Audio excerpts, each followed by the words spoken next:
and welcome to Advent Reflections this morning. I've got my box, my Advent box, my Christmas tree, all Christmassy in here this morning. So I just thought we would have a look in the box and see what we can reflect on today. I have in my box today, I've got a king's crown. So this is my little boy's crown, so it's not going to fit me. If I try and put it on my head, it definitely won't fit. But it is a king's crown. Now, what I wanted to reflect on this morning from a passage in Matthew, the passages on the comments, do have a look at it later. I'm not going to read it out, but what I particularly wanted to look at was the idea of the crown actually being upside down. The idea of a king, but an upside down version of a king. So when Jesus came, they were expecting this king, they were expecting someone dressed in robes like royalty. They were expecting him to arrive on a steed. They were expecting him to arrive through a certain gate in Jerusalem. This is particularly on Palm Sunday. But generally, when he arrived and shared that he was the Messiah, no one could really believe it, because it was a completely upside down version of the Messiah that they were expecting. They weren't expecting a humble servant king who was born in a stable to an unwed teenager as a mum and someone who had just grown up in the area. They were expecting a grand entrance and somebody to appear completely differently. So the idea of upside down kingdom is the reflection that I want to think about this morning. So I guess a bit more about what that means in our world. That means that our idea of Jesus is completely countercultural. It certainly was countercultural at the time, and it probably still is. The idea that we respond to enemies with grace and with love, as Jesus did. He showed us all the way through his life, through his teaching, that he responded to everyone in probably the opposite way to the way they were expecting.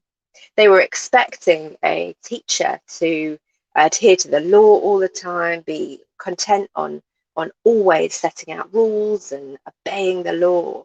Actually, Jesus says character is what matters. What is inside is what matters.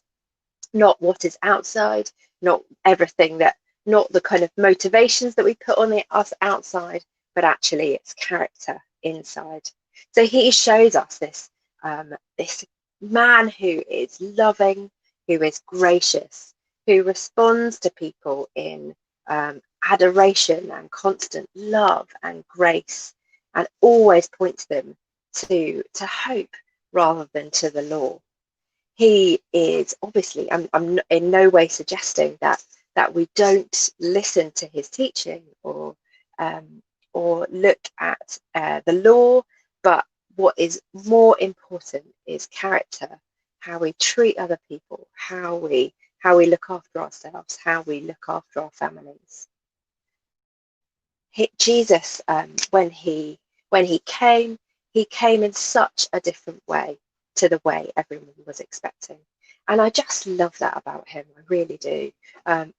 He didn't come to be the authority, to be the hierarchy, to tell everyone what to do, but he came to just exist in the world and be alongside us, be human just like us.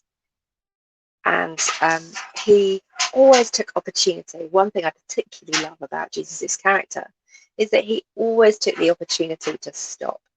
And even when he had loads of jobs to do, he had loads of people who were needing him, who were asking him for various different things, he always would stop, and he would always value the person who was least likely to be valued at the time. So he stopped for Zacchaeus, he stopped for so many different people, he stopped for loads of women who at the time they just wouldn't have been, they wouldn't necessarily have been part of the community, they wouldn't have been considered part of society particularly. So he would always stop for the poor, for those who needed him, for the people who were perhaps considered at the time, they were considered the down and outs, the sort of people who people just ignored. They were more interested in the academics than the people who needed it. Jesus always responded to the vulnerable, to the broken, to those lost, to those widowed, to those bereaved. He would always respond with endless compassion and endless grace.